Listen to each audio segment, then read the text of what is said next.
Dahil sa bilis ng komunikasyon at pagkilos, agad na naapula ang sunog na maaari sanang tumupok sa ilang kabahayan sa IPC Village, Barangay Bubog, San Jose Occidental, Mindoro, kaninang humigit kumulang sa alas 7 ng umaga, Martes, ika-22 ng Hulyo ng taong kasalukuyan na. Sa paunang impormasyon, nakatanggap umano ng tawag ang BFP San Jose mula kay Ana Ligara at Mario Lambino hinggil sa nagaganap na sunog sa bahay na pag-aari ni Leo Eder sa nasabing barangay. Agad na tumungo na pinangunahan mismo ni San Jose Fire Marshal Fire Inspector Rogelio Cabalsi Jr. na tumayong ground commander sa nagaganap na insidente. Sa loob ng 17 minuto ay agad na apula ang apoy na tumutupok sa loob ng bahay ni Eder.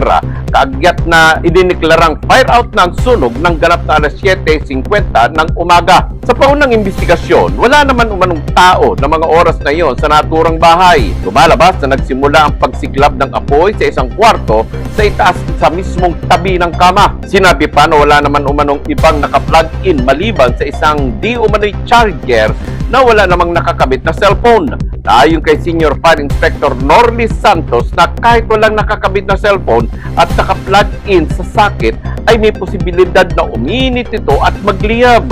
Na ayon sa ilang kamag-anak naman na ito ay dulot ng electrical faulty wiring. Okay na po, as per first responder, dito yung una pong concentration ng ating apoy. So, presumably, dito po yung original socket. Yung mga gamit. Yan po, kasi tinanong ko si Lloyd kanina kung kako anong room, use itong room na to. Stock room daw. Sabi ko, wala ka ba na yung naka-plug-in doon? Sabi niya, kung may naka-plug-in man, hindi naman maandar. Kako hindi pwede. Kako kasi kapag ang appliance ay nakasaksak sa serketo, may dumadalang pong kuryente. Mga gamit lahat yan eh. Oo.